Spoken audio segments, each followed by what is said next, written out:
Yo, what is up, guys? Welcome back. Um, welcome back to another episode. I think it's episode 90 today. So let's go. Um,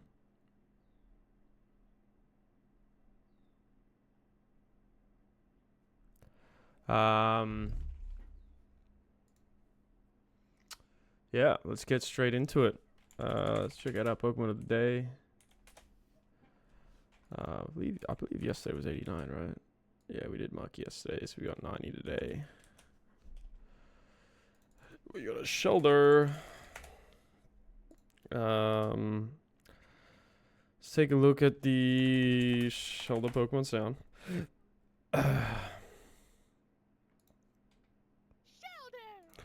Shelter!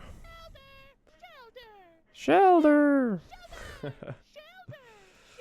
Shelter! Shelter! Indeed, a Shelter moment. Shelter! Alright, well, there's our Pokemon sound of the day. I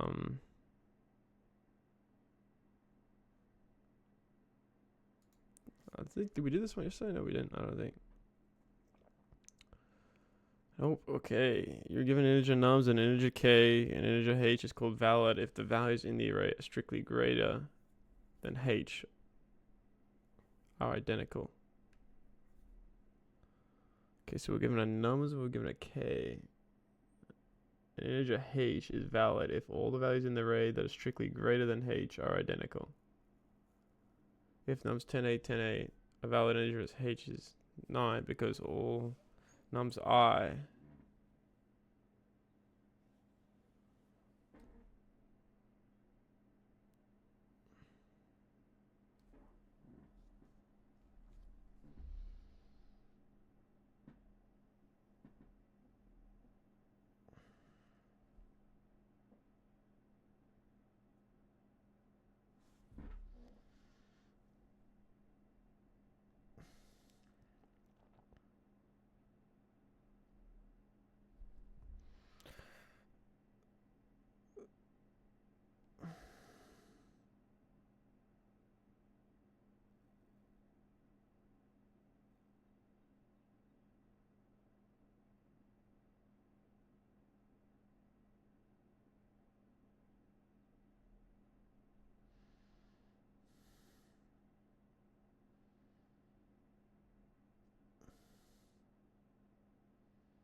should make array values equal to k.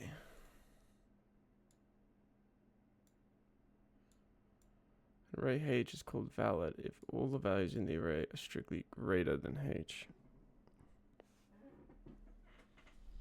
A valid integer h.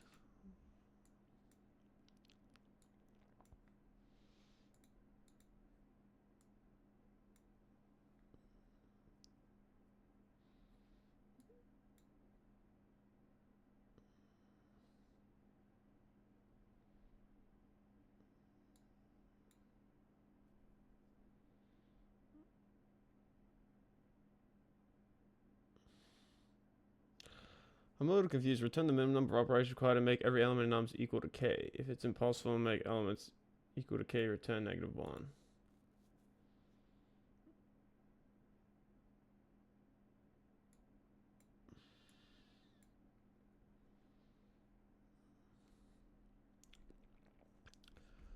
I'm a little confused at the question.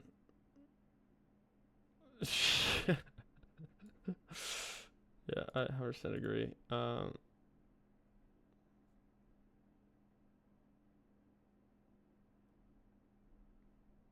Easy explanation. You're given an array of nums and a number target number k.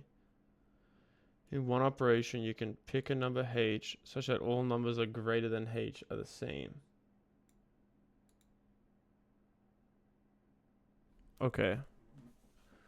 So we can pick a value 4 in this case. But all the values greater than 4 are 5. Right? And change those greater numbers to h.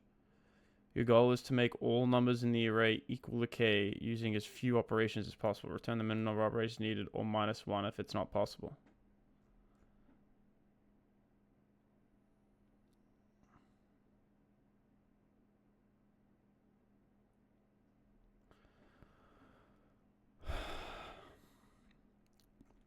Okay, I understand.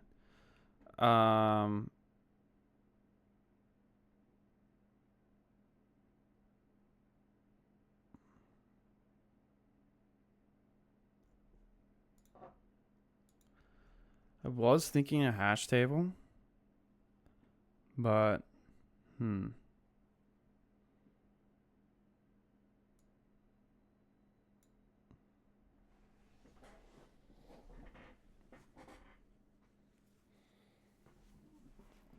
okay. Oh, my back. Jeez. Oh.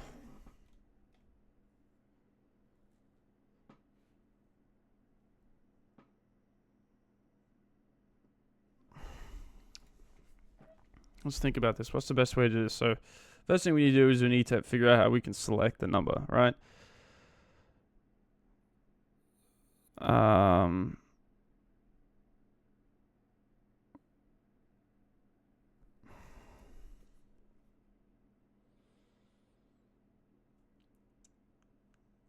So,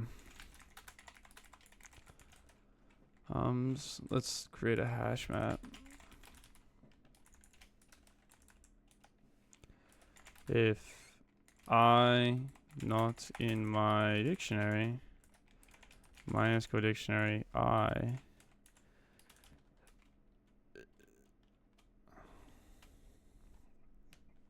equal to 1. If I in my dictionary, then my dictionary I plus equal to 1. Let's print our dictionary.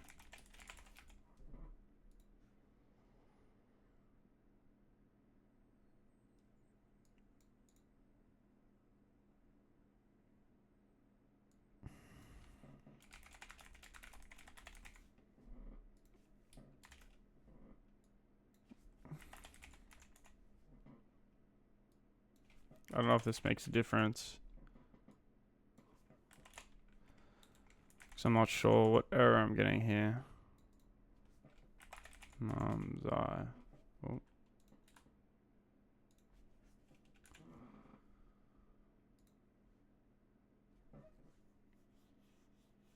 None is not valid value for the return type integer. Oh my god, dude.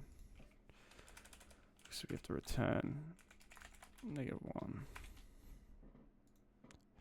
The master didn't even read the error message, to be completely honest, but it's alright. Anyway.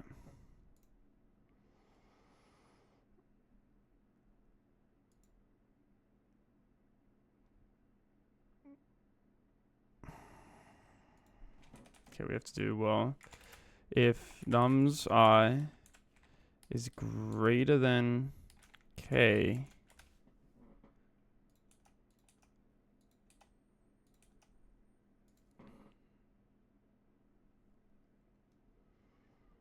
five four four two 92725232. Okay.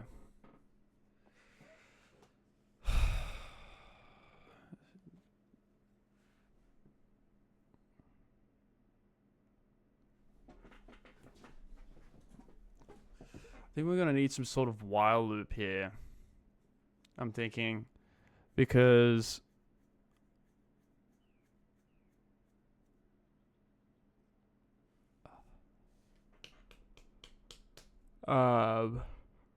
maybe we can loop through and check using a while loop,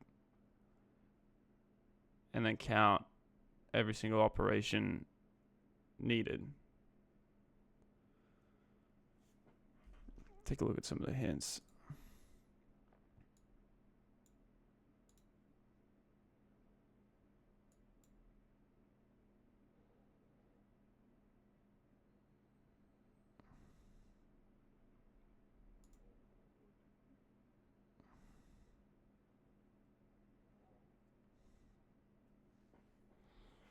answer is a number of distinct integers in the array that are larger than k.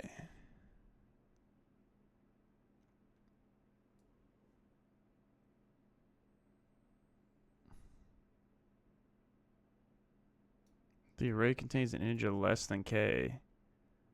We have to return -1, right?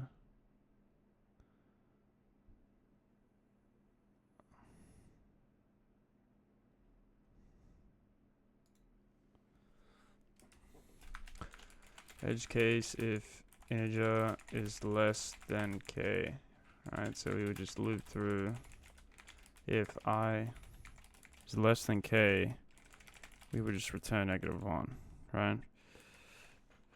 Create our dictionary.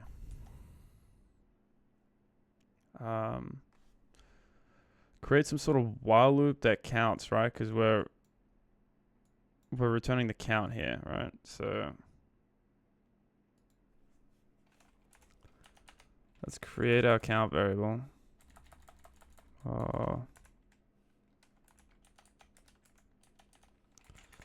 Count is equal to 0, right? We loop through. We do while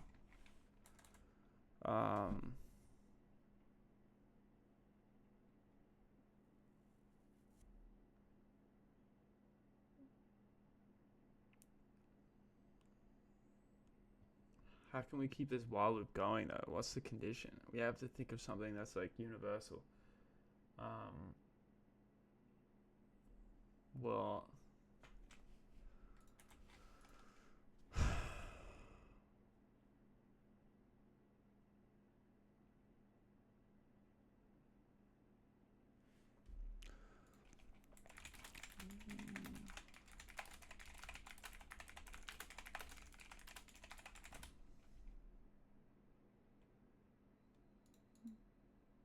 create two variables, highest and second highest, and initialize them to -infinity or the smallest possible value. Loop through each number in the array. If the current number is greater than the highest, update second highest to the old highest, and update highest to the current number.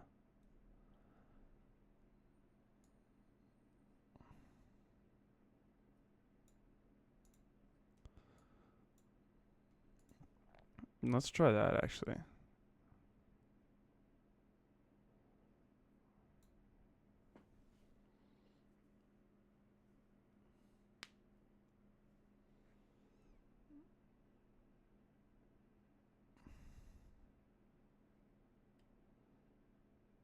I guess we can make the array, right? Like, well,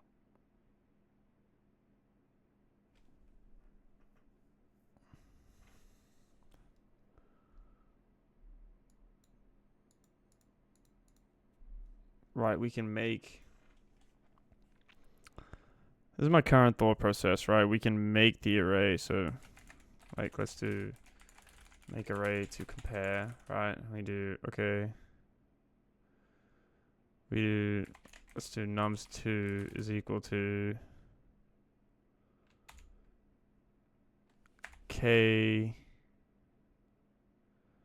what would it be, like, k times the length of nums or something? I think it's something like that. Let's print nums2. Ooh. Print nums2.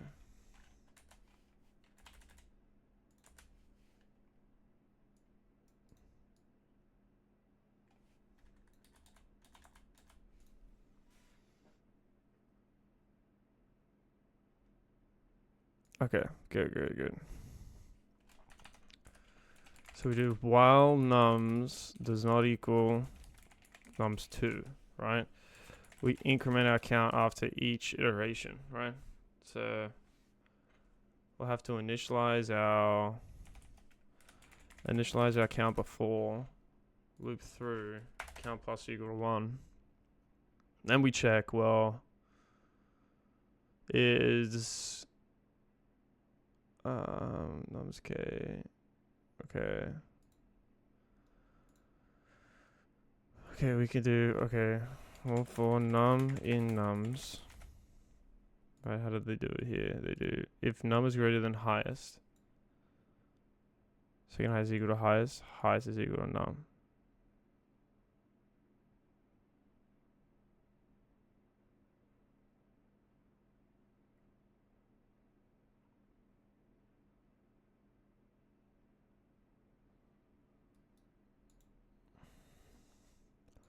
Okay, I understand this, but what is this else if num is greater than second highest and num does not equal highest?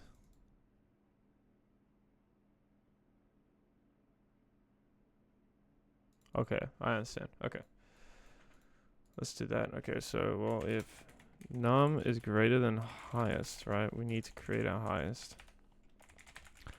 Highest is equal to float infinity. Second highest equal to float infinity. Then we make num is equal to highest.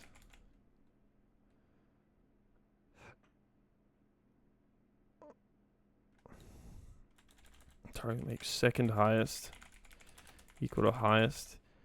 And then highest equal to num. Then we do else if, well, if num is greater than second highest and num does not equal highest, then we make second highest equal to num. Okay, let's print our... I believe that should be right. Num is greater than highest. Second highest is equal to highest. Highest is equal to num. Also, if num is greater than second highest and num does not equal highest, second highest is equal to num. Okay. Alright, so we've got our two highest values now, right? So in this case here, it should return 5 and 4, right? Well, what would we do, right? We make every single number that is equal to highest, we turn it to 4. So we would go, okay, for num, val and nums, I think we can just do the same, to be honest. For num and nums, right? We can check, well, if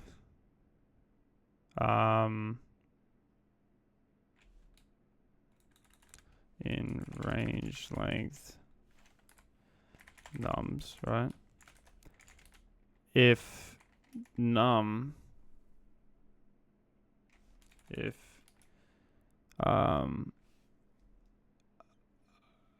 num is equal to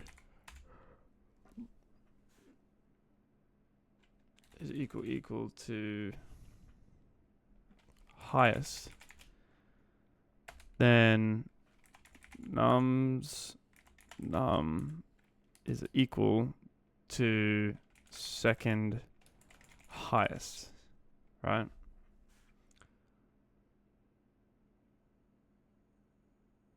Then we keep going till nums is equal to nums2.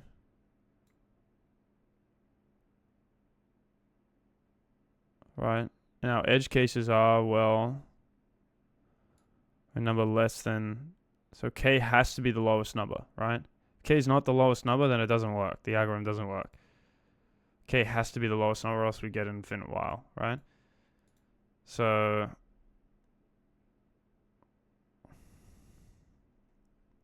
okay, nums is equal to highest. Then we loop through, and we would just, we'll come over here, and we would just return our count, right?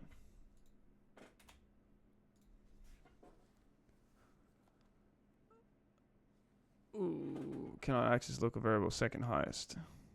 Whereas, notice that we've spelled it wrong, I think. I can highest. I spelled it wrong here again.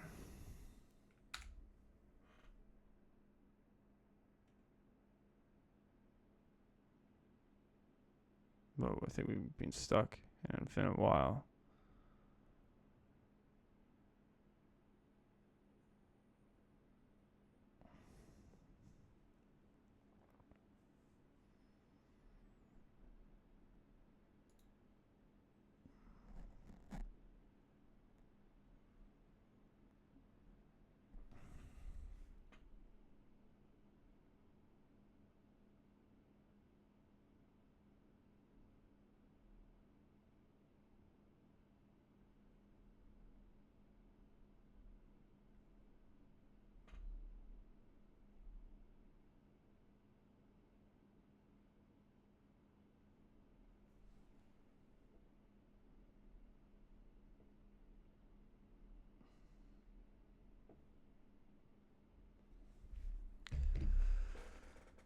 Why are we getting infinite while?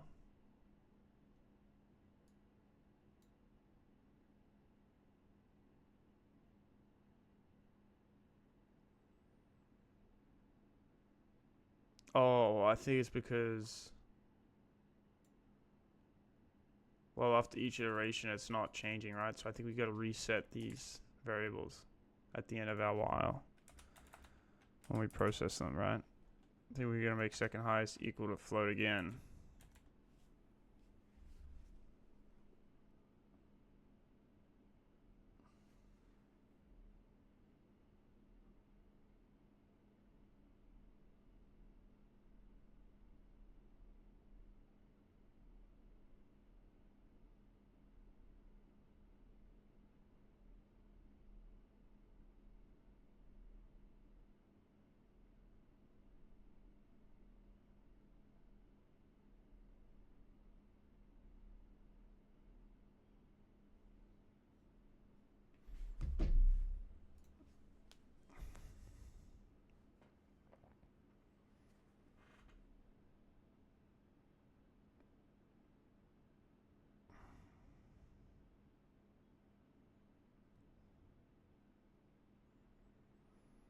Why are we still getting an infinite while? I actually don't know why. For number numbers, if numbers equal to highest. Why are we getting an infinite while here, dude? What the? Is it never gonna be this?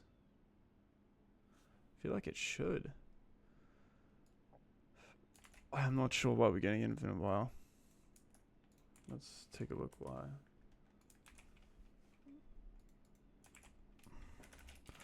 Why are we getting an infinite while?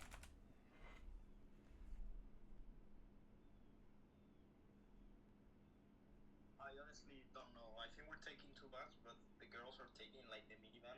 So I don't know if we all fit. It's easier to just talk about it today in practice. So tell Jorge to fucking ask the coach and not be fucking around doing nothing. And he's gonna tell him for sure. Because I don't know, honestly.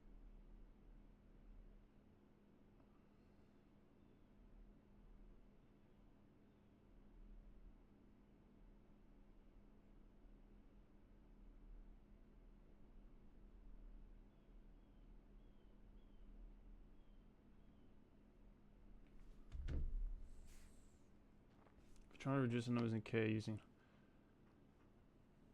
You need to track actual updates each round. Avoid overriding highest with second highest unless that's the actual intended logic. Avoid comparing list equality num.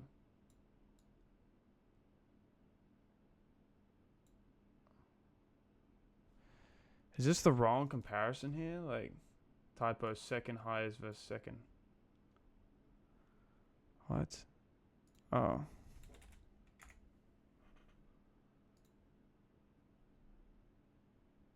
Bro, how am I spelling this wrong, dude? Jeez. Second highest.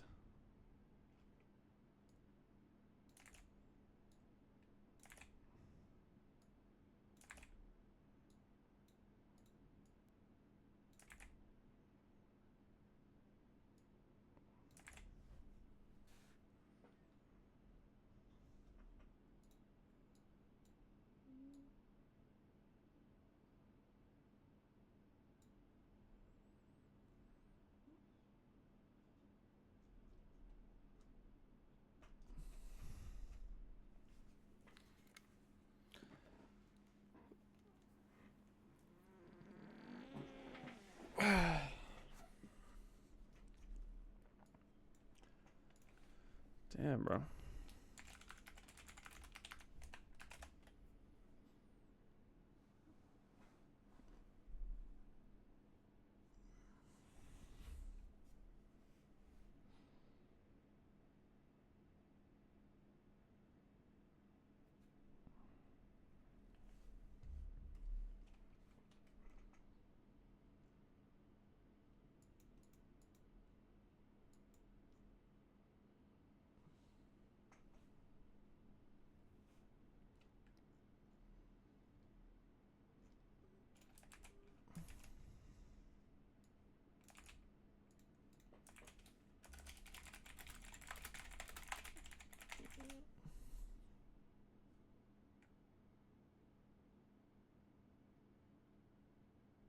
Incorrect initial values.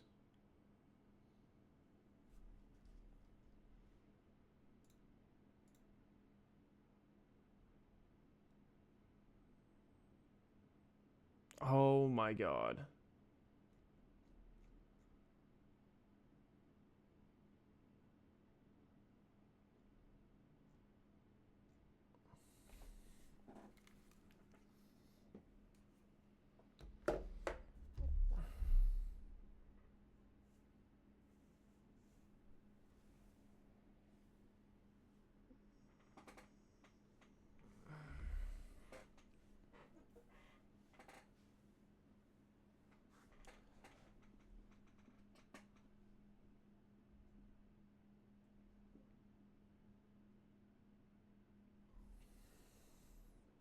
Incorrect initial values for highest and second highest. You're setting highs.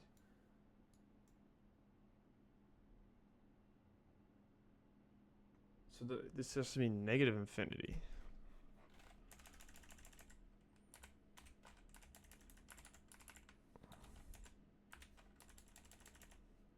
Negative infinity. Negative infinity. Negative infinity.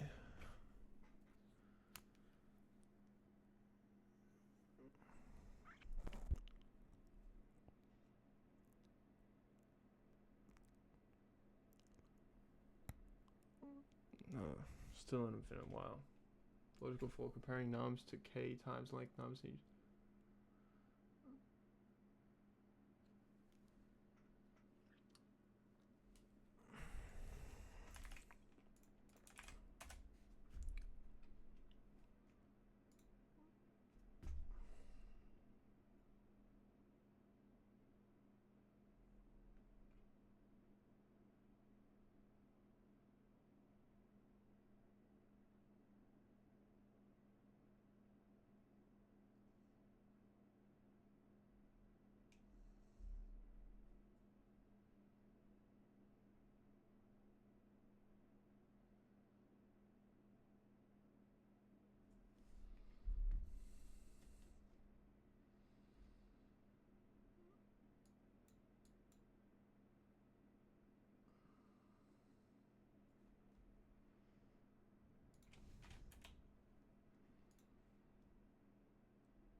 What did I do? Is this?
Why am I still getting an infinite while, bro? Like, it must be this statement here. Like,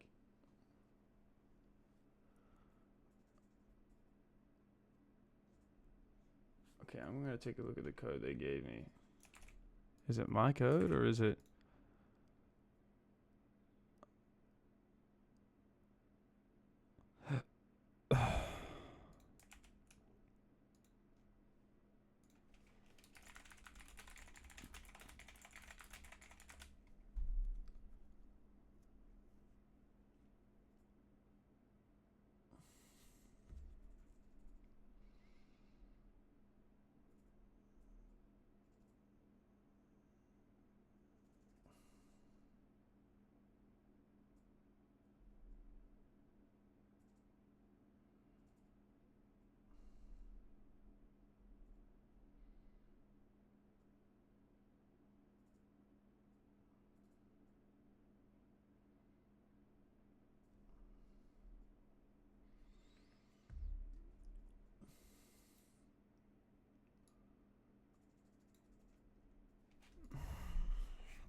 So obviously I think this is what I'm doing is a little bit of overkill for the problem, but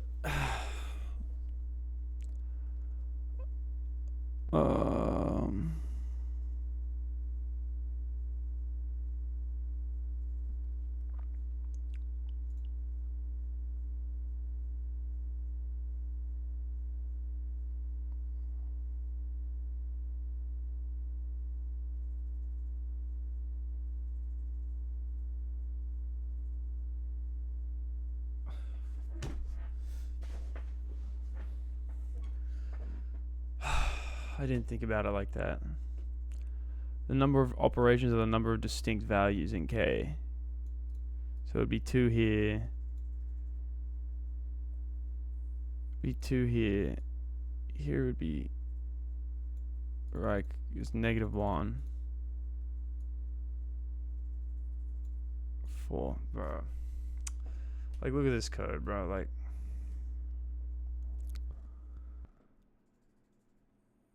ooh, we don't need this part. We don't need this part. We don't need this. Right, we can just simply check, well, we just literally do, I think,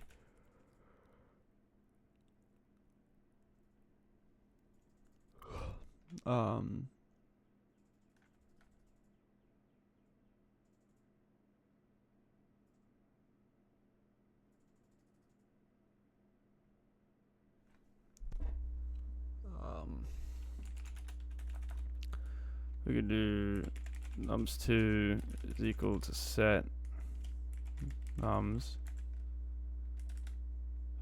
And then we can just do, well,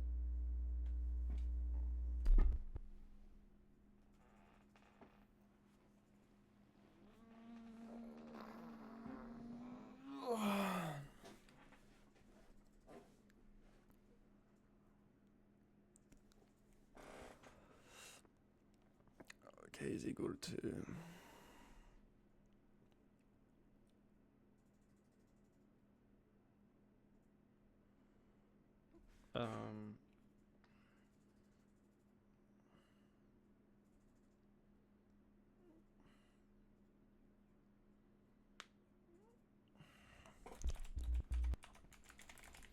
just print nums2.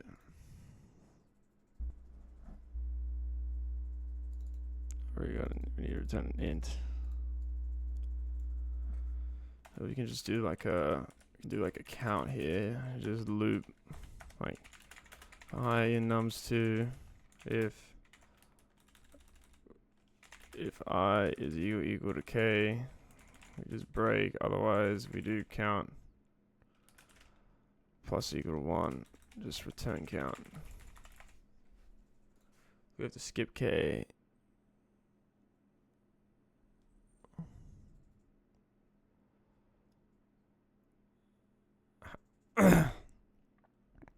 How is the output 0 here?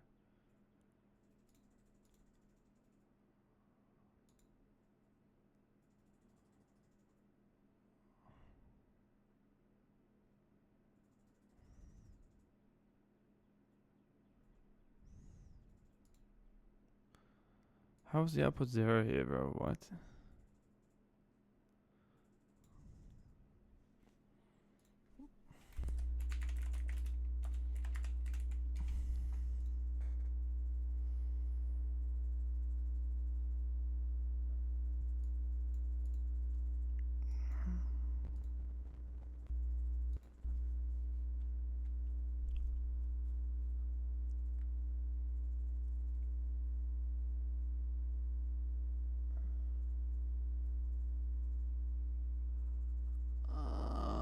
No.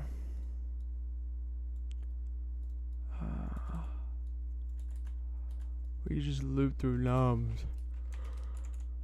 Okay. Hashi. It's equal to set. Find nums. We break. Then we count. Find nums if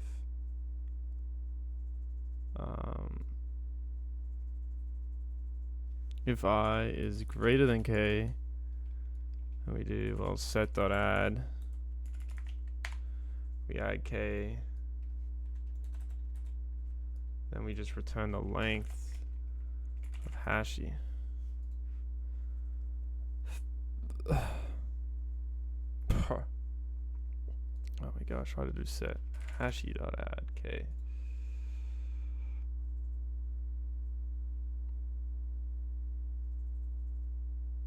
Bro, what? If I is greater than k, hashy.add k.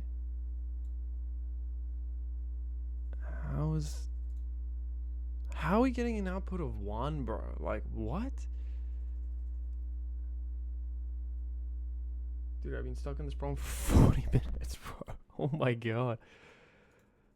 What? For I and nums, if I is greater than k. Like, what?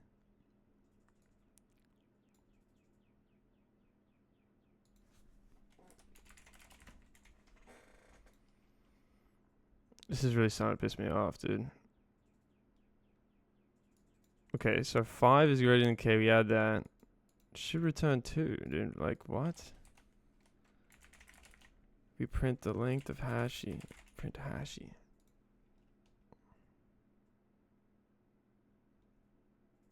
How is just 2 in here?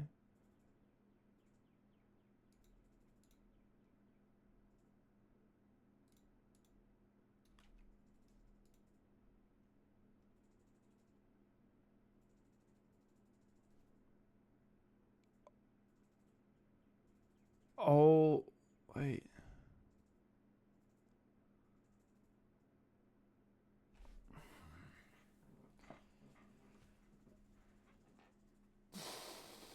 Bro, this is driving me insane. Like, I'm actually like going nuts right now. Like, why is this not working, bro?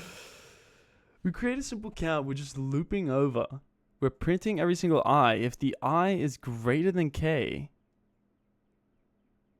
then we add. How are these not adding, bro? What?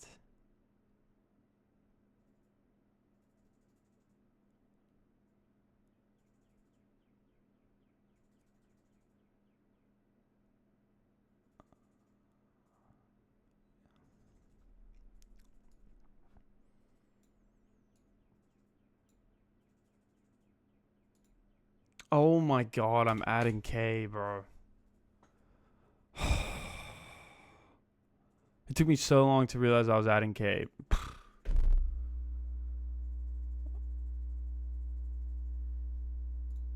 Bro.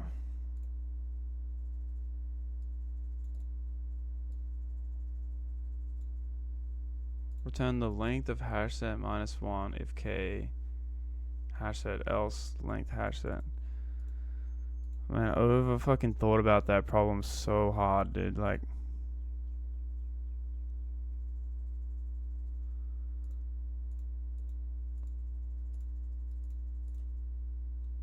those simple tricks, bro. Like, now we remove these prints. I think it should go up.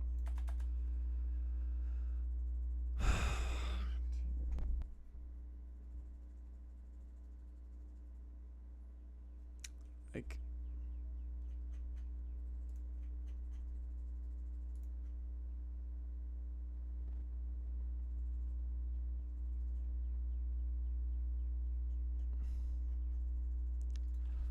bro, I'm so pissed right now. I spent 40 minutes on that problem and I totally overthought it. Like, yeah, again, like, I feel like the equation was just confusing, you know? Like, alright, whatever. Let's take a look at a graph problem.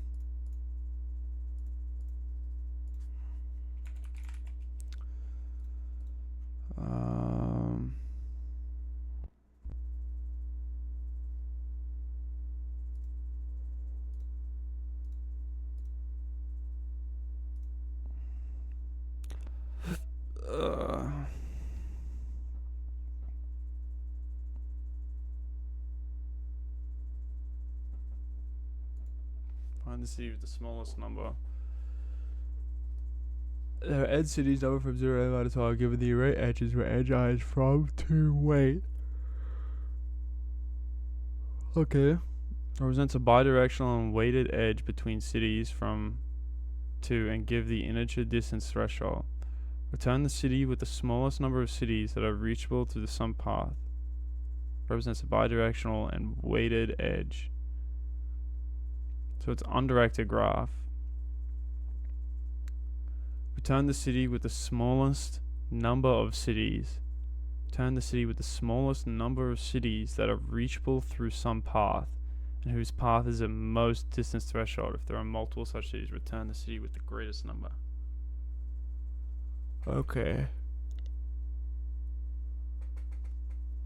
Anything equal to 4. Number of vertices 4. We have the edges with the weights, and then we have our distance threshold, right? So how many cities we can go to, right?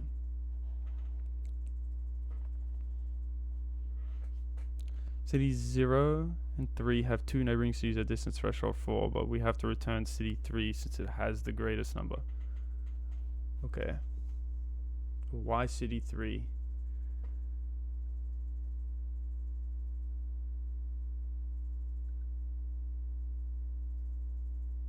City 0, city 1, city 2.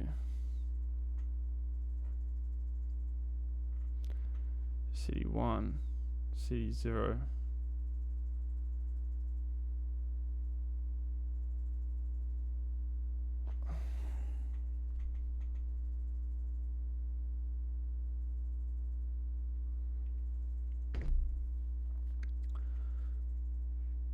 Neighboring cities at a distance threshold of 4 for each city.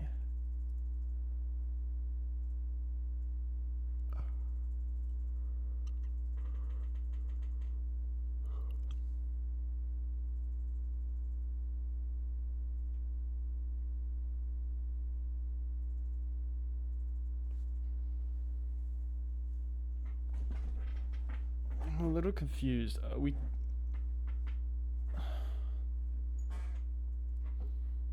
Return the city with the smallest number of cities that are reachable through some path. Whose distance is... Return the city with the smallest number of cities. So 3 can only return 1.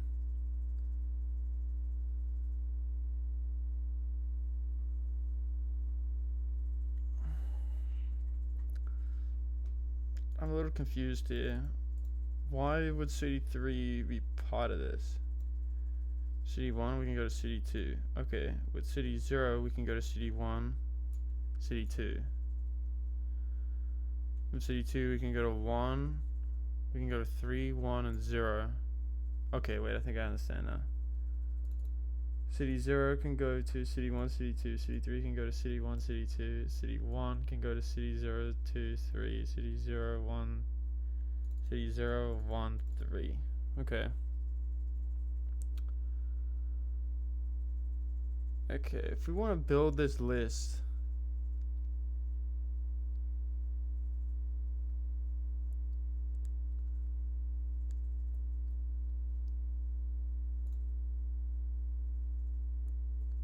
I was thinking BFS, and I think BFS is shortest path.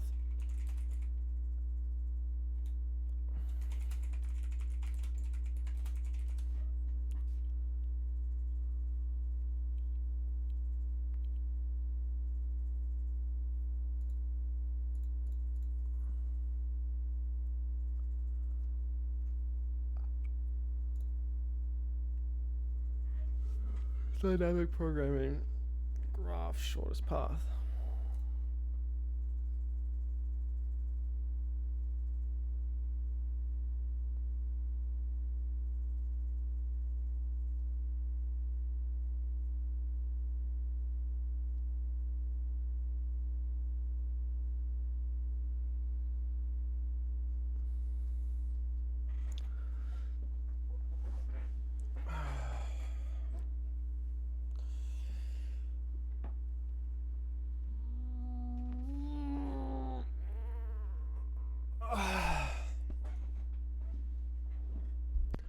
My microphone is not working again.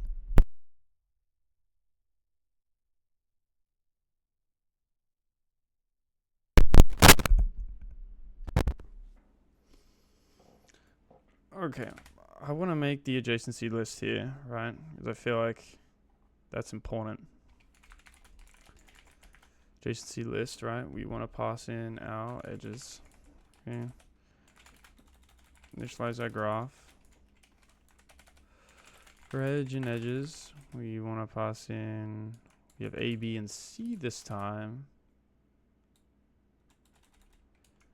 A, B, weight is equal to edge if A not in graph is equal to this, B not in graph B is equal to this. Okay.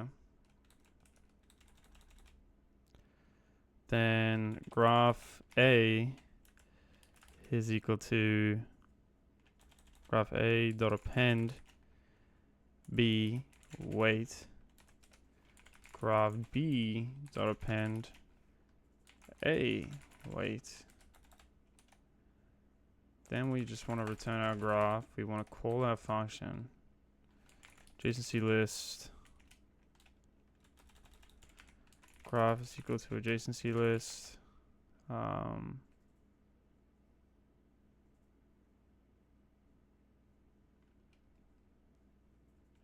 Edge adjacency list edges. Let's print out graph.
Okay, let's do a,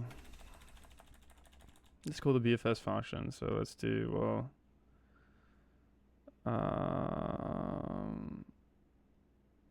BFS graph.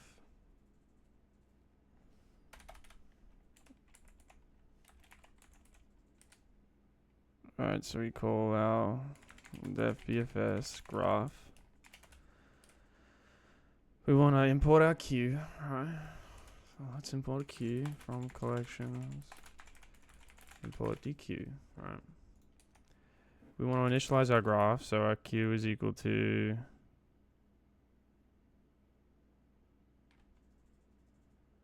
Q is equal to DQ.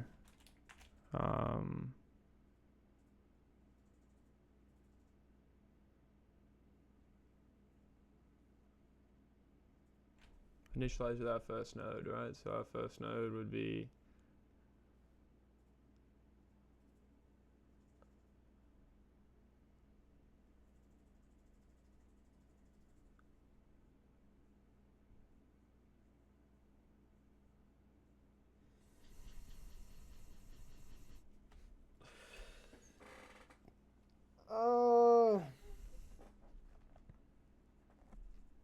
what would it be here?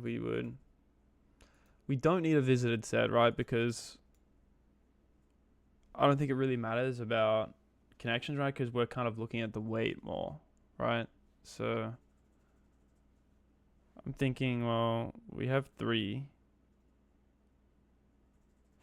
Then we add each edge, right? So then that means that edge is 7, so we don't add that. So we only add city 1, right? And then we add, so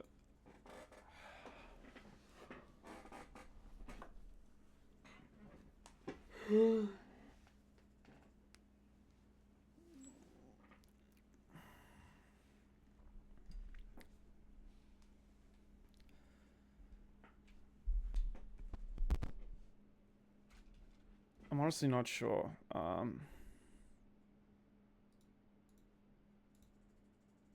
Nice. Okay.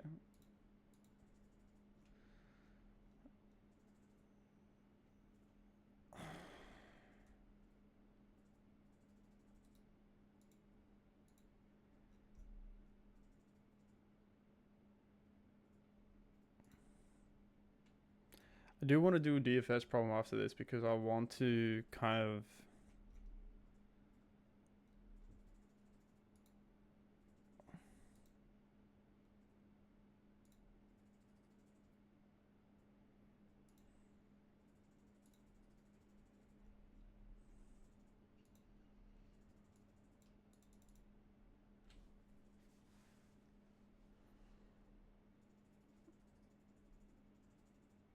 what did we pass in to start? That's what I'm.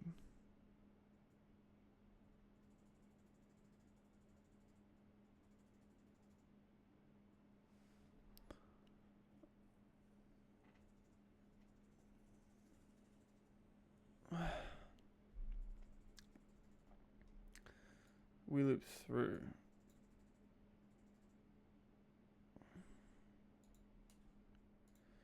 I don't feel like we need to do that because we loop through each node and we're just checking all the lengths, right? And adding up the lengths. If the length is more, then we're done with it, right?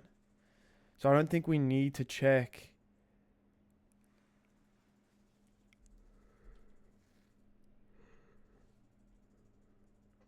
Maybe we still need to loop though. So for node in graph,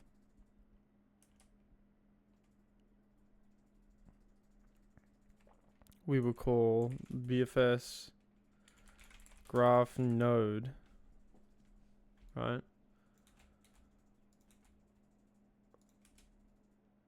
Okay, we initialize our graph and we would put in our node.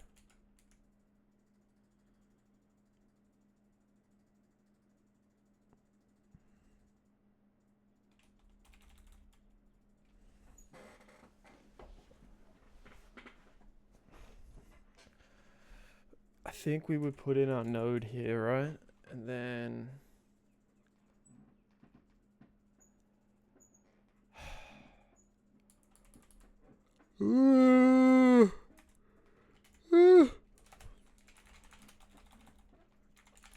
while Q.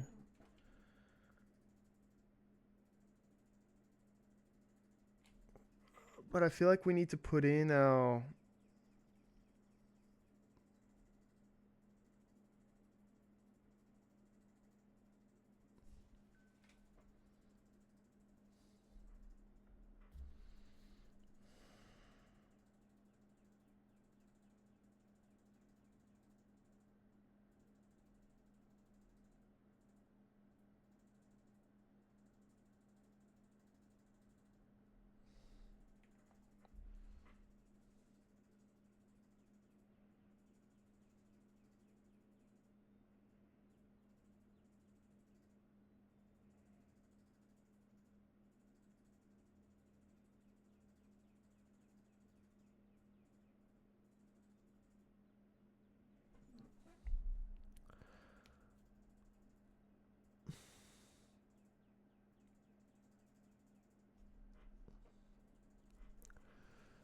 because we're not going to be able to do this. We're actually just passing in our node.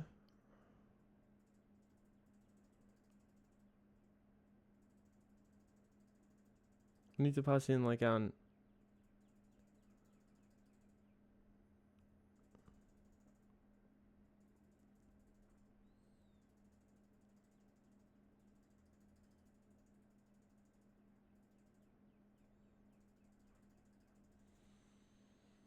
we actually need to pass in like our starting edges because we want to return a list of some sort. So Q is equal to DQ node while Q.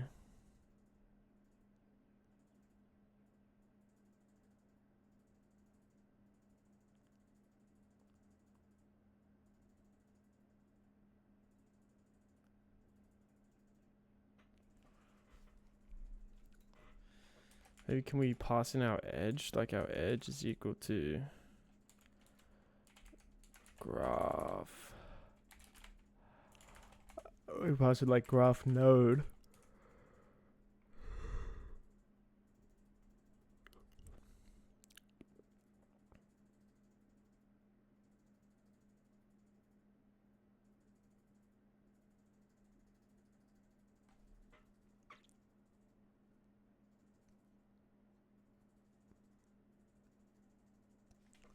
Yeah, I'm not sure, bro.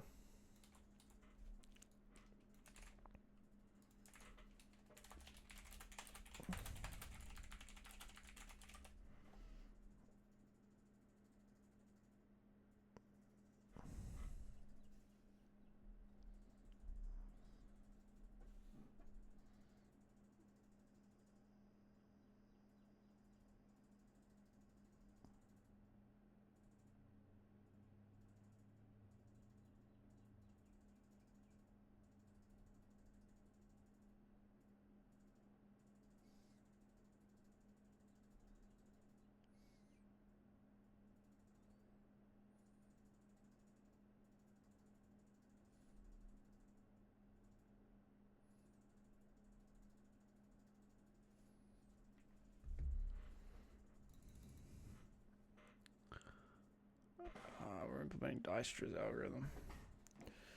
Not familiar with it though.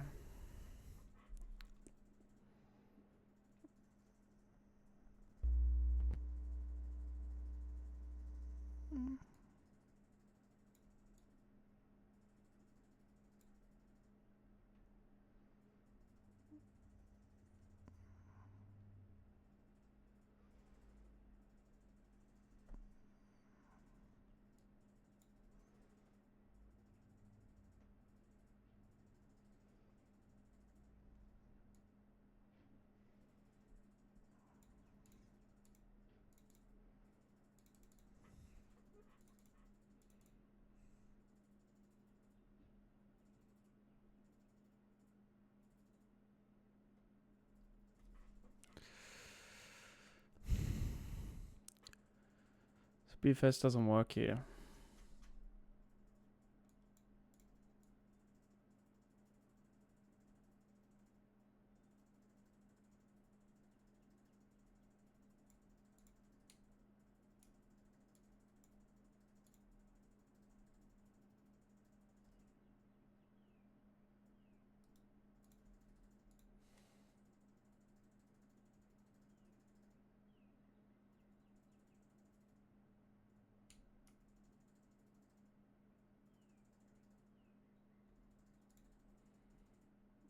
This guy's grinding, dude.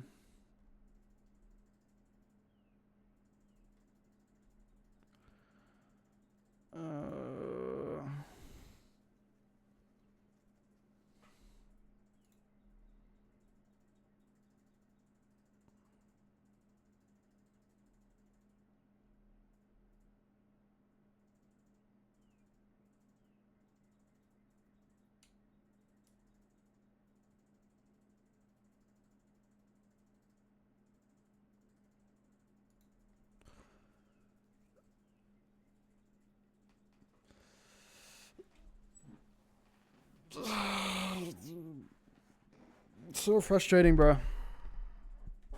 Honestly, very frustrating. I'm not gonna go to it just because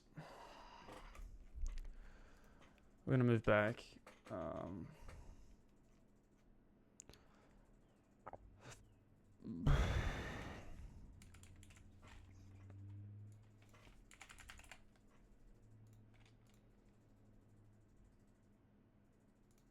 Most profitable path and tree. Oh, or is this a weight 2 or something?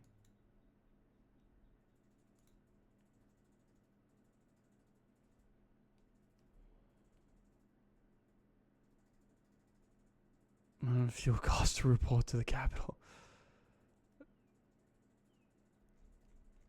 I feel like this is another. Oh. There's a tree connected undirected graph with no cycles. Structured county network consisting of n cities numbered from 0 to n-1, exactly n-1 rows. The capital city is 0. You're given a 2D array in roads where roads I is equal to A1, B1. Denotes that there exists a bidirectional road connecting cities A1, B1. There's a meeting for the representatives of each city. This meeting is in the capital city. There is a car in each city. You're given just seats that indicates the number of seats in each car. A representative can use the car in their city to travel or change the car and ride with another representative. The cost of traveling between two cities is 1 liter of fuel. Return the minimum number of liters of fuel to each capital city.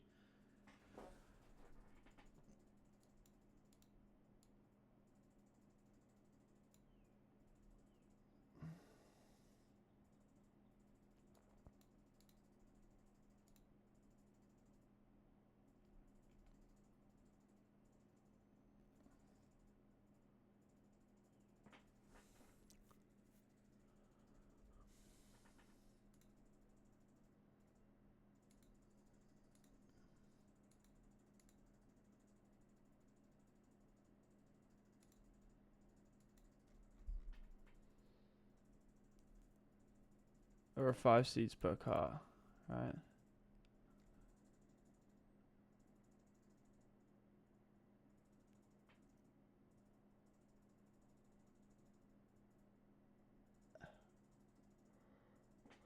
And go together to the capital with 1 liter of fuel. Okay, so these all go together, right? 3 will just go by itself. Right, where's 3? They don't even talk about number 3.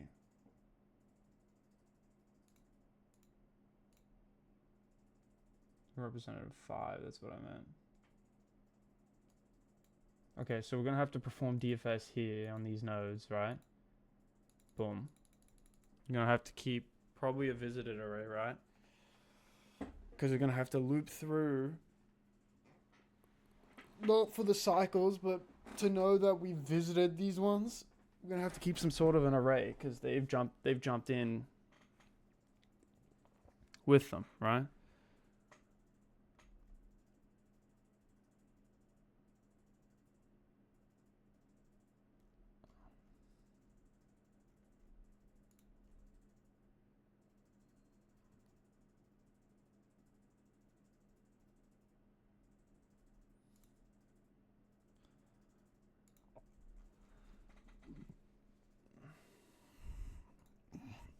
Okay. If adjacency list, we pass in our graph, right? We do, okay. How do we want to pass it now? So now roads. Okay, we do, okay, graph is equal to this, right? A node in roads.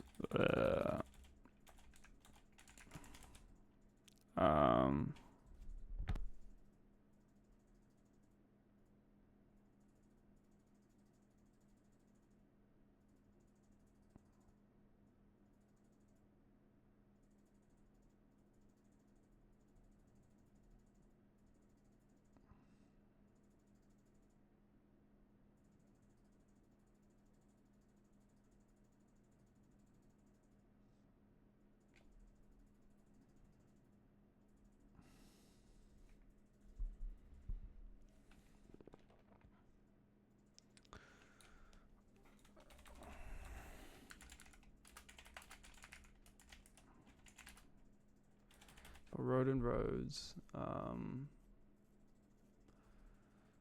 AB is equal to road.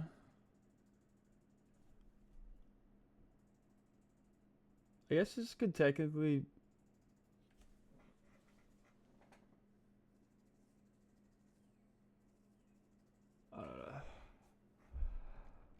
If A not in graph,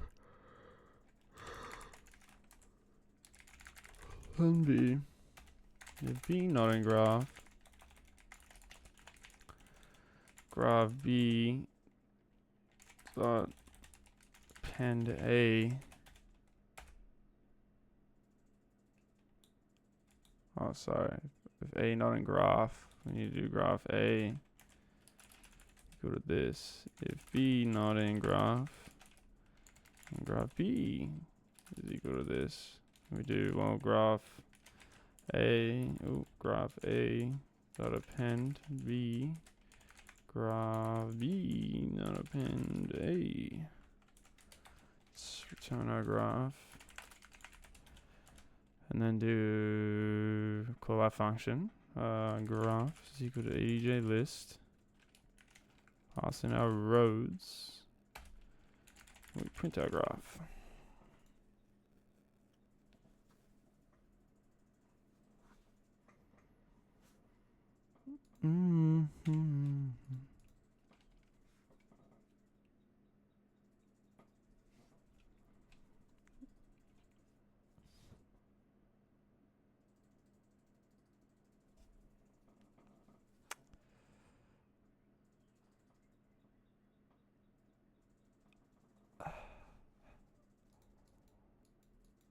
Do we really need 0 in this case? Like,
I don't think we need 0 in here.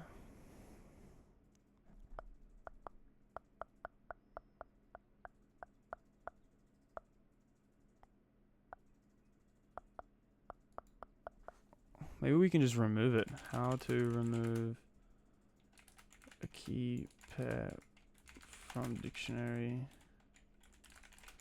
Python.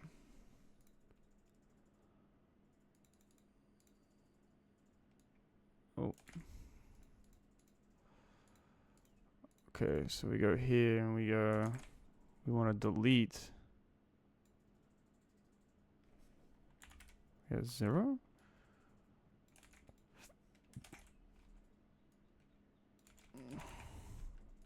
Because I don't think we need 0 technically, right? Because we're only going to need to pass in our destination. Oh.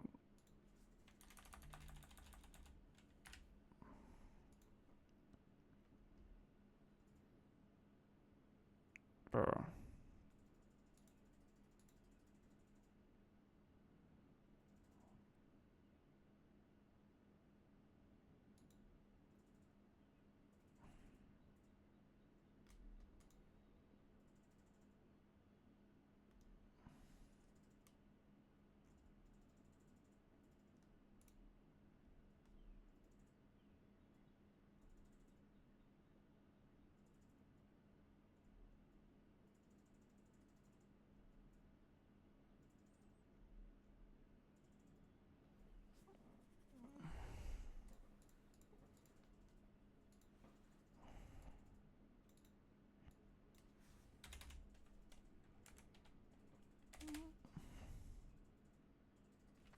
Maybe we don't need to.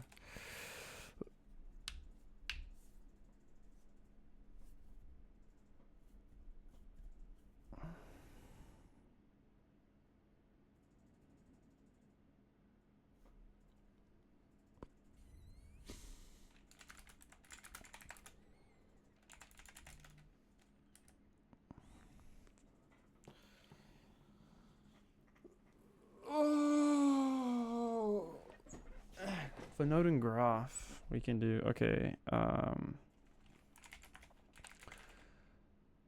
BFS graph, the current node, and we want to pass in our destination. Our destination is always 0, right?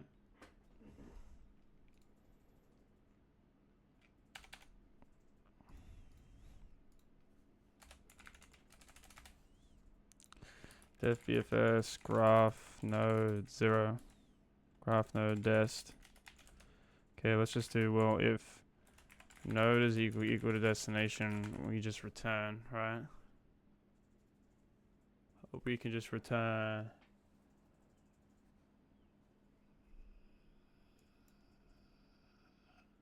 I don't know what we're gonna return yet, but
okay, our BFS function, right? We need to, our Q is equal to DQ. We want to pass in our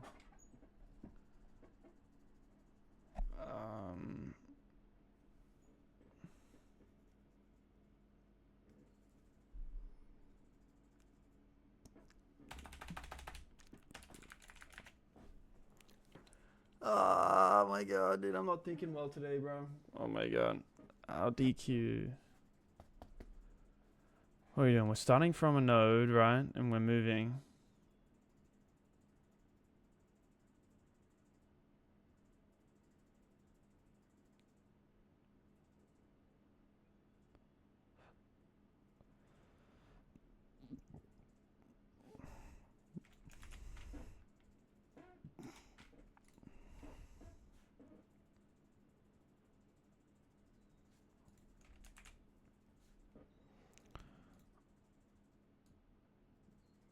One zero, right?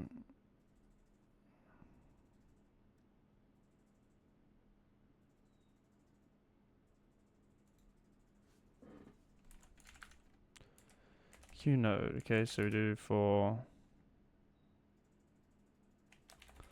while Q, we do okay. I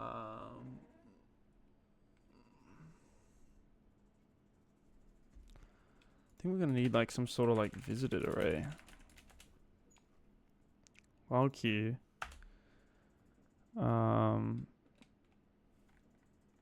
Node is equal to Q dot pop left.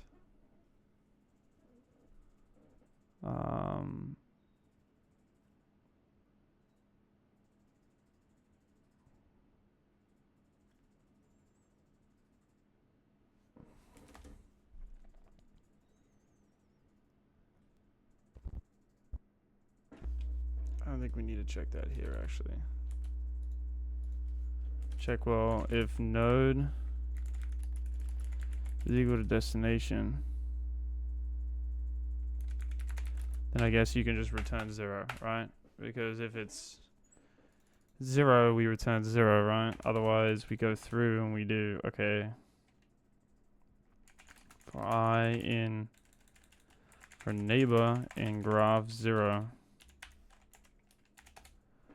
right?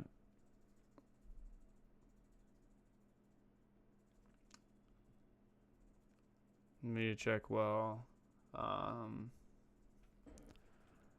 For neighbor and graph 0, then neighbor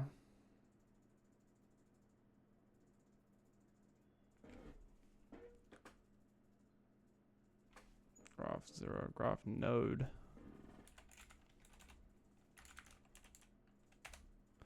Neighbor and graph node, then we do q.append neighbor. We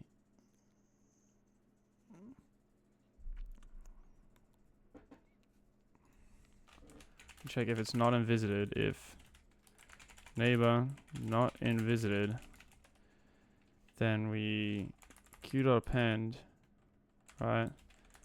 We add to our queue, so we do, okay, visited.add neighbor.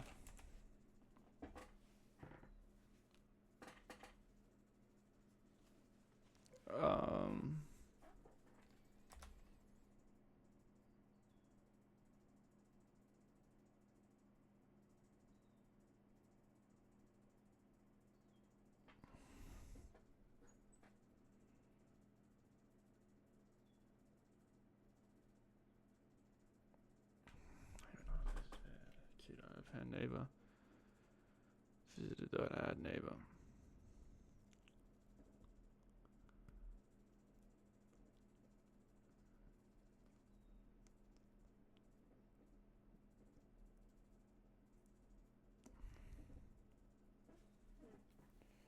We gotta somehow like pass in our list too. So like, I think we gotta pass in visited and we gotta pass in our gas, right? Like total gas of some sort, something like that, right? Pass in our total gas, adjacency list. We pass in our visited, our gas.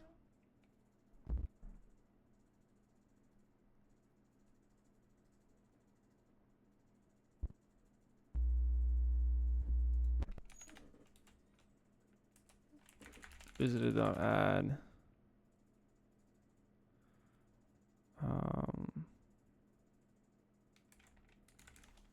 Visited.add node. While queue, if node is equal to our destination, we return 0.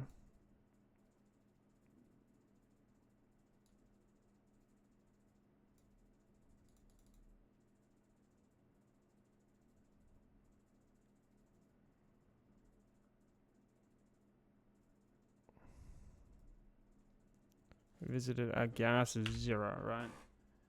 But as soon as we pass in our neighbor, right, then our gas goes up by 1 too. So gas plus equal to 1, because we go to our next neighbor, right?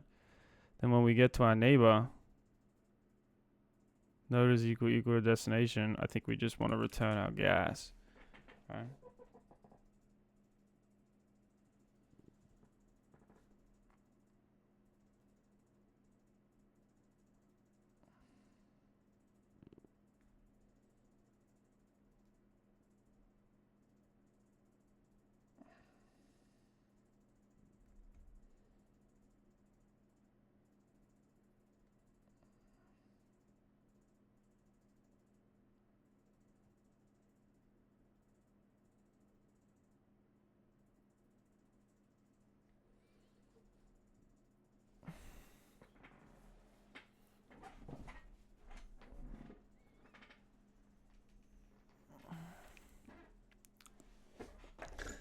That's what I'm thinking, right? If our node is equal to destination, we would just want to return our gas, right?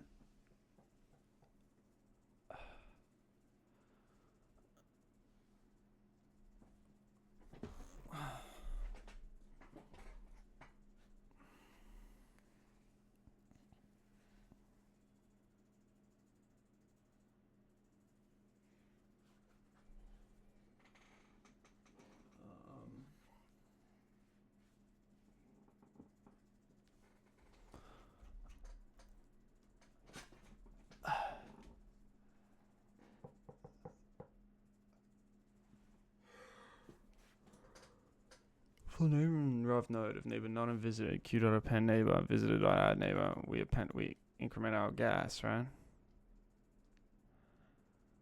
print visited.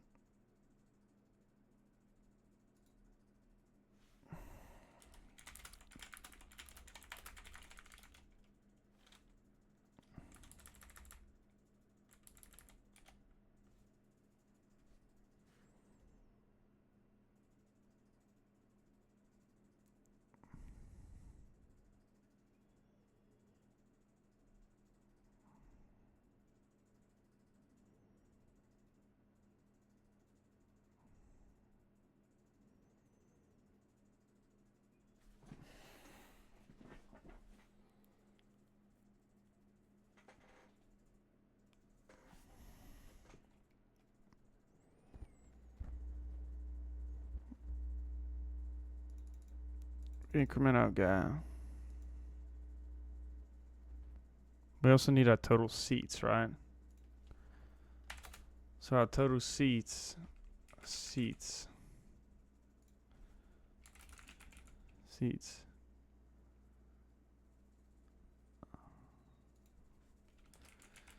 minus equal to 1.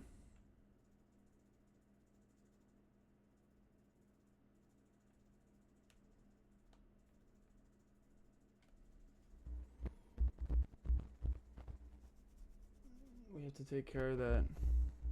There's a lot of edge cases here. Also equal to 1. And that way we do well if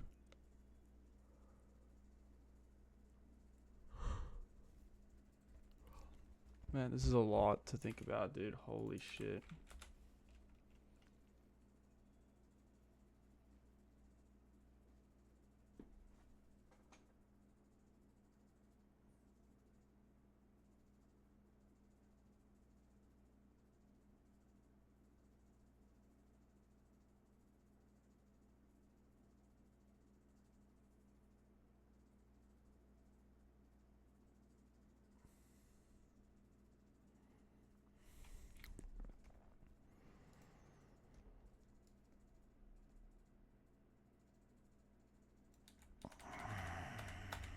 Man, these problems are tough, bro. Like, it's not BFS. Self.fuel is equal to 0. The fuck?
Graph is equal to adjacency. Let's graph. Return graph. No, sorry, print graph.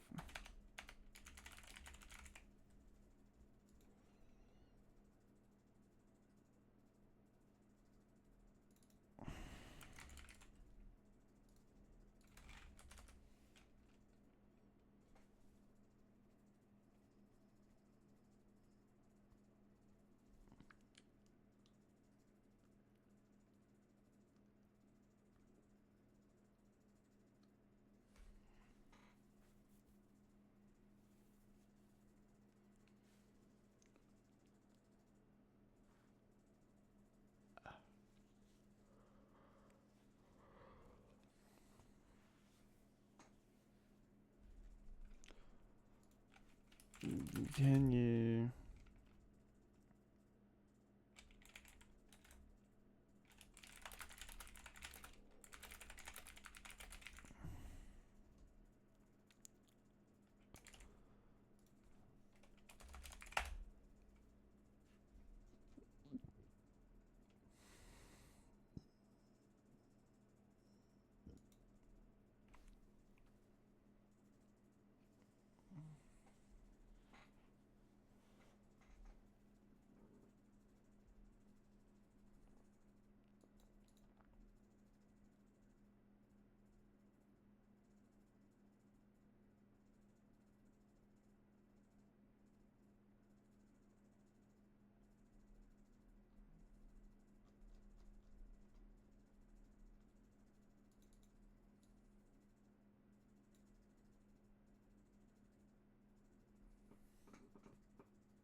Zero.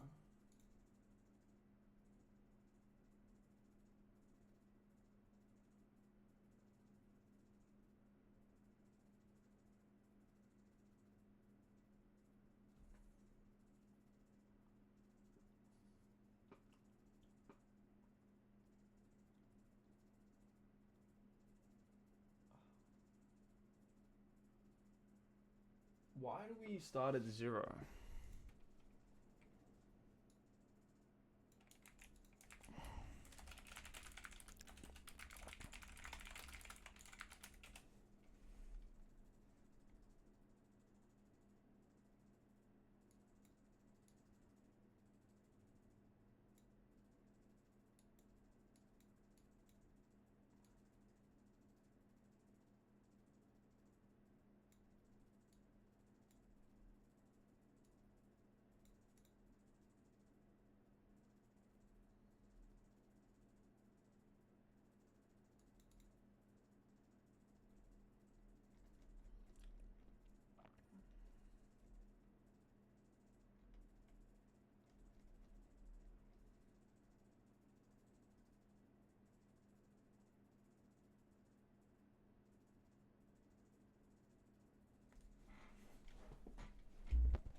For neighbor in graph node, if neighbor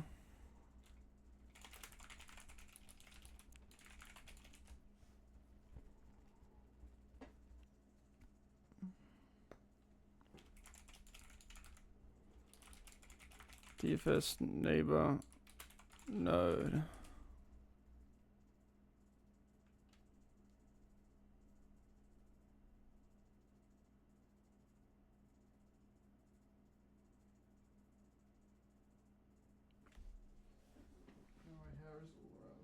it's really annoying me too.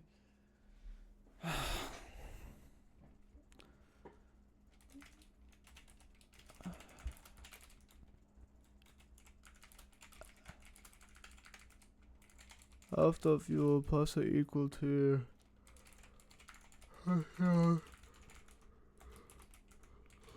seats.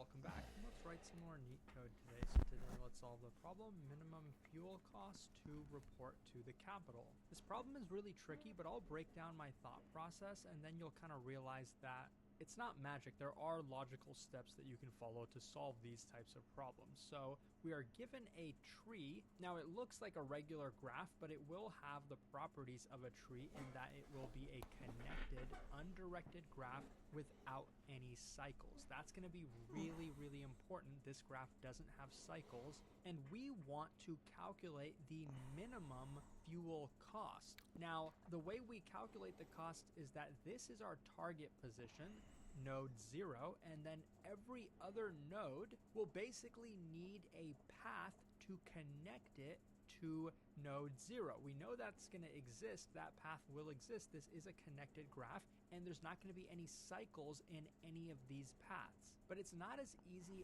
as calculating just like the entire edge length. That would be really easy. We would just say the total is 3.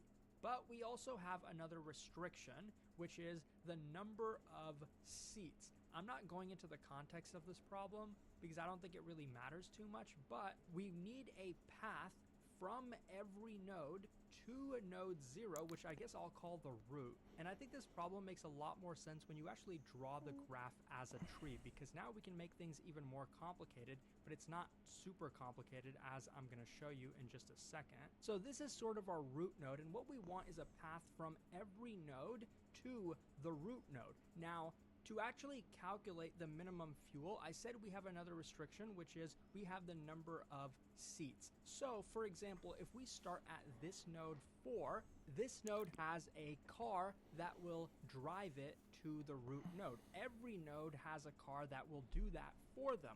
And then to calculate the fuel for every car, for every node, we will just have to get the path length. So for this one, the path length is 1. For this one, the path length is 1. For this, the path length is 1.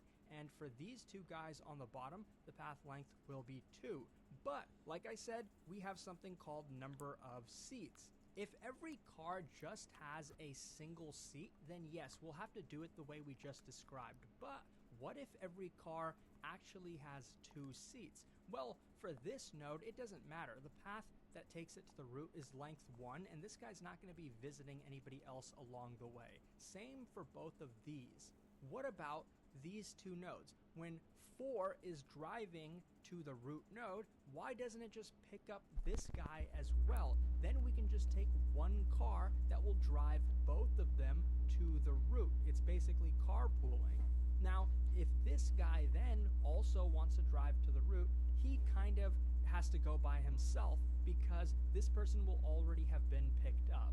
So then how should we actually compute the minimum fuel? Well, there's many approaches you might first think of, which could be depth first search from every single node, maybe from every single leaf node. Like from here, we actually create those paths and then calculate the fuel. But it's actually even easier than that, and the easiest way to recognize it is by, in my opinion, drawing it out like this, because there's never going to be any cycles. So for us to know the amount of fuel it takes for this guy to get to the root, we could also ask ourselves how much fuel does it take for the root to get to this guy. And when you start looking at it like this, then the sub-problems become clear as well. Because recursively, we don't want to have to keep track of every individual node, and then calculating the total fuel is going to get complicated that way. Why don't we ask ourselves in terms of sub-problems? How many people are going to be at this node that are going to travel from that node back to the root? It will never overlap with any of the other subtrees, because remember, this is an acyclical graph. So however many people end up here, in this case it's just 1, and let's say our seat capacity is equal to 2. There's one person here and they need to travel a distance of 1. How much fuel is that going to take them? Well, we don't measure fuel based on people, we measure it based on cars. So what we'll do to get the number of cars that we need to get this person, we would just say 1 divided by the total number of seats, which is 2, but that's going to round down and give us 0. So we actually want the math ceiling of this value, which is going to give us 1. We're going to round up because we want to know how many cars is it going to take this many people, 1 person. Now, if we wanted to take 2 people with a capacity of 2, then we do ceiling of that, which is just going to be 1. What if we needed 3 people? Then we'd say 3 divided by 2. Take the ceiling of that, we'd say we need 2 cars to take 3 people. That makes sense. So in this case, we need 1 car to take this person to the route. How much fuel does that take? Well, we take cars, and in this case, we're traveling a distance of 1, so we take the cars and multiply that by 1, which is just going to be the number of cars, and we only had a single car for this guy, so it takes 1 fuel to bring this node up to the root. Now, recursively, before we even do that, we would go to this node and say, well, how long is it going to take, or how much fuel is it going to take to bring all of its children up to it? Now, of course, this guy doesn't have any children, so we didn't do that. But the easiest way to do this recursively is to do just like I'm saying, by returning the total number of passengers up to the parent node. But we should also keep track of some global result variable, or maybe some global fuel variable, a better name for it. And then we can update this within our recursive function. But finishing up the rest of this walkthrough, for 2, we want to know how many passengers is it going to have that are going to need to go up to the root. Well, let's go to its children. We go down to 4.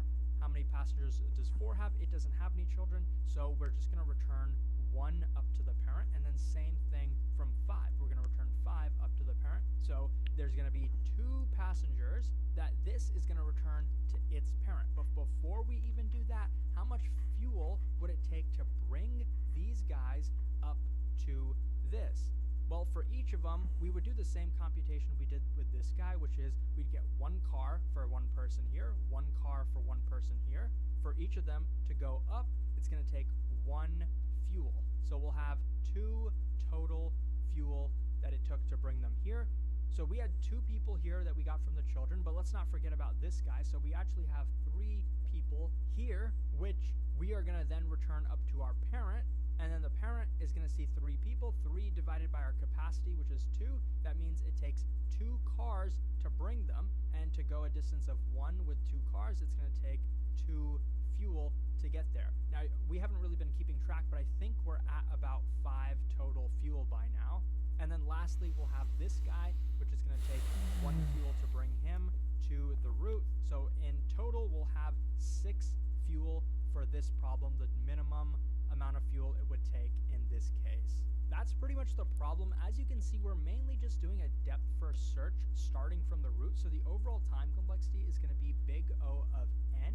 We're not using any extra memory, but in the worst case, we will have the call stack, which will be the height of the tree, which in the worst case will be log n if it's a balanced tree, or just O of n if it's an unbalanced tree. So now let's code it up. So the first thing I'm going to do is build an adjacency list, and I'm going to use a hash map called a default dictionary in Python, where the default value is a list. So we're going to go through every edge in our roads. I guess that's what they're calling it here, in roads. And for every source node, I guess calling them source and destination doesn't make sense in this problem because they are undirected, but we're going to do the same thing for every source and every destination, just appending its neighbor to the adjacency list. Then I'm going to have a result variable, which I'm going to initially set to 0, and that's the variable we're going to be returning. And we're going to be running a depth first search before we return the result. Within our depth first search, we're going to start at some node. We are going to use a second parameter, which is going to be the previous node, and you'll see why in just a second, but that's the only other parameter that we're going to need. And inside this DFS, we're going to declare our result variable as non-local, because then when we actually update it within the DFS, we will be updating the value outside of here. Otherwise, we're going to get an error. But we will still have access to the adjacency list and everything else from out here within this function. But for the DFS, what we want to do, just as I mentioned, is total up the number of passengers. So initially, I'm going to set that to 0, and what this DFS is going to do is return the number of passengers. It's not going to return the result. We're going to be updating the result within here, but I think it's cleaner to write it this way with having like a global or non-local variable like this. Now for the node, finally, we're going to go through all of its children, So for child in the adjacency list of this node. Now, the one thing we don't want is to get caught in a cycle. Now, since we don't have a connected graph, we're not going to have real cycles here. But from a child, we should never be able to go back up to the parent. So maybe instead of calling this previous, I should call it parent. And if a child is equal to the parent, then we want to skip. Or rather, if this is not equal to the parent, then we want to actually execute our code here, which would be to run DFS on that child. And we're going to pass in its parent, which is the current node that we are at. So we're going to run DFS on here. It's going to return the number of passengers from that child node. Let's assign that to P because we're going to need it twice. One, obviously, we want to take our current number of passengers and increment this by P. But also, we want to be able to update our result. So how are we going to update the result? Well, first of all, we're going to get the number of passengers divided by the number of seats. And we want to take the ceiling of this because this is going to tell us the number of cars that we're going to need. And I think in Python, you also need to declare this an integer or cast this into an integer because even though this value should evaluate to an integer, it might be declared like as a decimal, like 4.0 or something like that, at least in Python. So this value though, which is an integer, and it's the number of cars that we have, which is also equal to the number of fuel it would take this many cars to go one edge, which is why we can just take this and add it to our result. And that is more or less the entire code. Now, there's a couple things I want to fix. When we're returning the total number of passengers, we're getting the passengers from all of our children, but we also have to consider the original node itself. And the reason I'm going to be adding that down here is because we don't want that to factor into our result calculation because we're calculating how much fuel it would take for these passengers to reach this node. It's not going to take any fuel for this node to reach itself. So that's why we're adding this at the end. Now, lastly, let's actually call our DFS. It's pretty easy to forget to do that. So calling our DFS, starting at the root node, which is 0, and its parent, I guess we can just give a value like -1 because none of the nodes are going to have a value of -1. So this is the entire code. Now let's run it to make sure that it works. And as you can see, yes, it does, and it's pretty efficient. If this was helpful, please like and subscribe if you're preparing.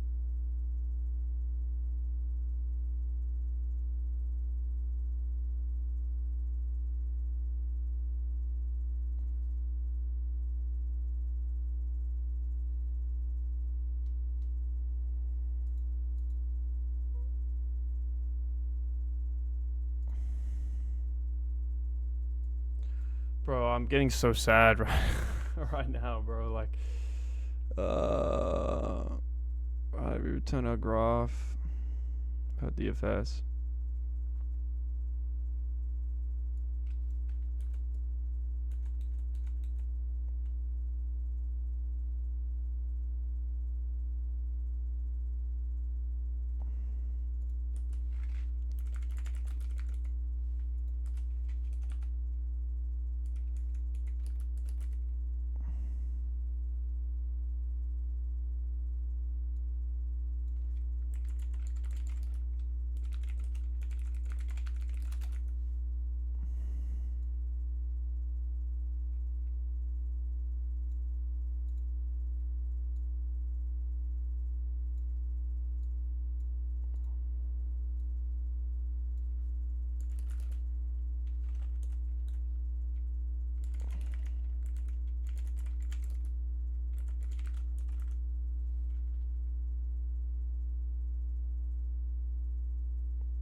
Bro, what is going on here?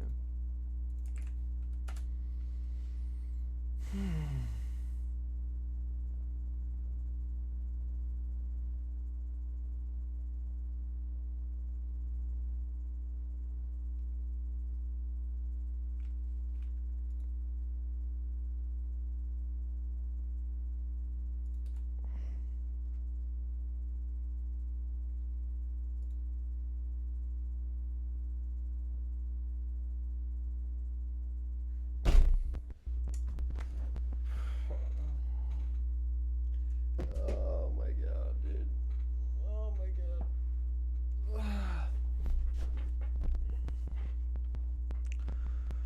What am I doing wrong here, bro?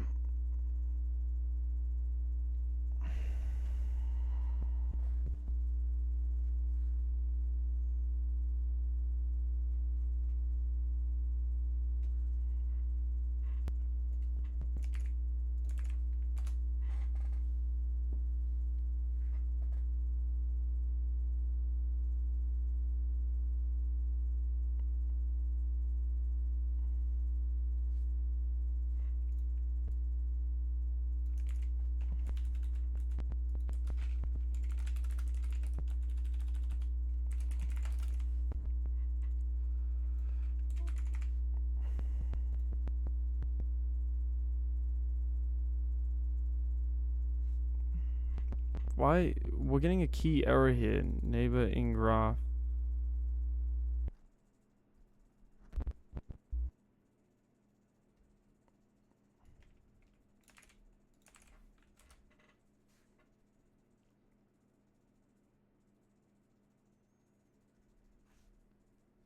Getting this freaking error, dude. What is this error, dude?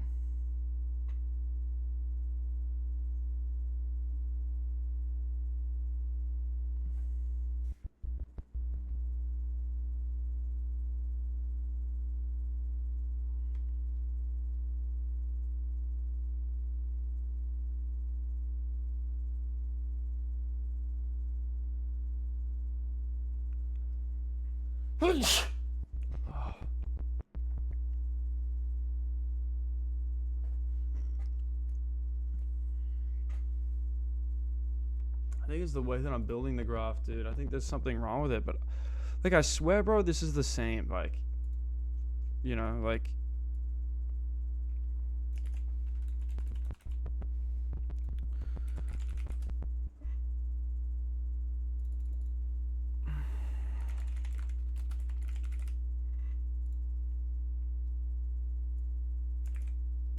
bro, I'm just getting cooked on these graph problems the past couple days. Like, just absolutely cooked.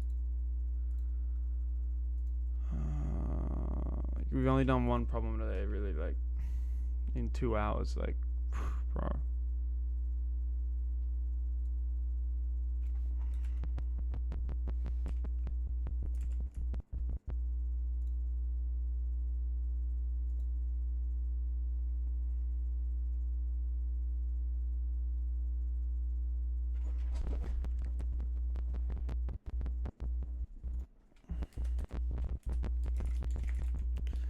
UJ list.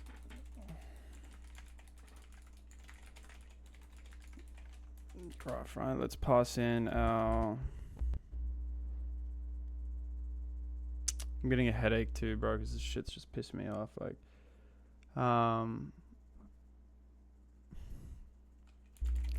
let's print our graph, right? And then we'll print what this guy does, right? We'll do EJ equal to default dictionary list. Source and destination inroads. We append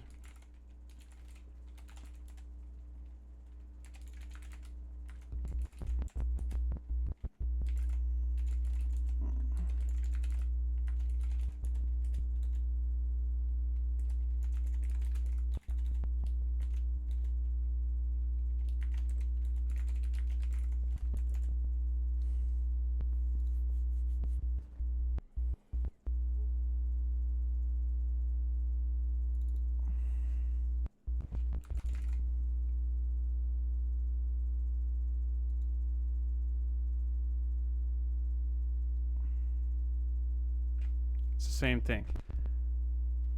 That's exactly what I fucking thought. It's the same thing, bro.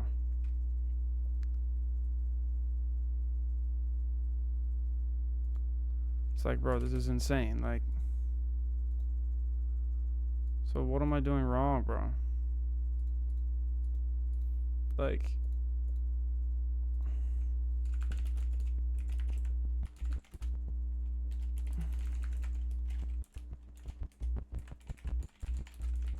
unlockable res. Passengers is equal to 0. For child in ADJ node. Child does not equal parent.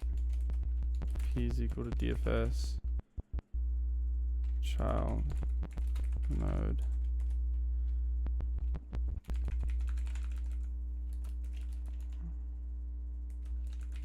Plus or equal to CLP over seats.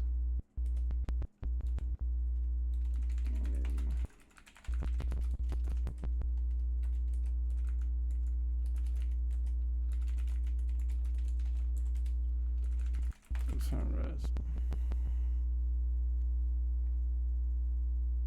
Okay. What if I put graph here?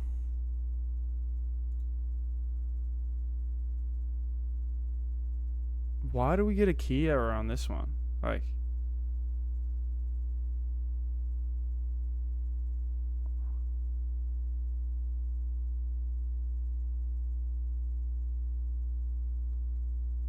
is it because we need to actually pass in graph here?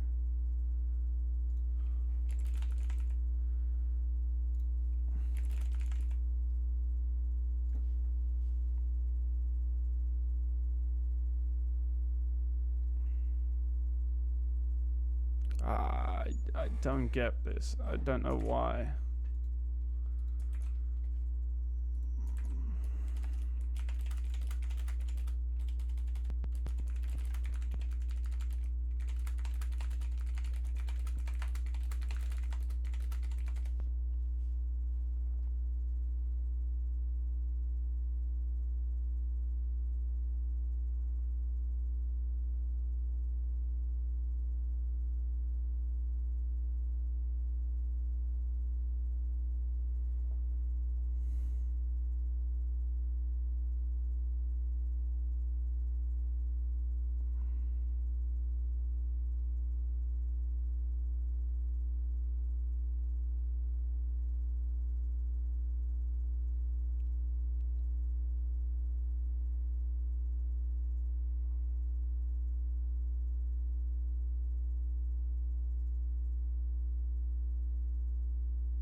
So there must be like some test cases or something where, you know, this one don't exist. Okay, I think I'm just gonna take the L today because I'm getting very frustrated, and I don't know if I want to keep doing problems while I'm getting frustrated. So, I'm gonna take a break. Oops. But, yeah, I'm not gonna submit it, but I'm definitely gonna take a break. Come back tomorrow, and what we'll do is we'll probably kind of look at the problems that we've already solved and try and implement the BFS and DFS and kind of get our confidence back up, and then start attempting, you know, other problems out there. Because right now, my confidence definitely is not the best, so I want to lift that up. You know, maybe we can switch around and look at some other problems. Maybe again look at some, you know, tree problems. Go back to some other ones. You know, just play around with some other stuff. Because I think this graph stuff is literally making me drive insane. So, yeah, I think that's the goal. So. Took the L today, but that's okay. Some days you gotta take L's, and keep going. So appreciate you guys watching. I will see you guys tomorrow.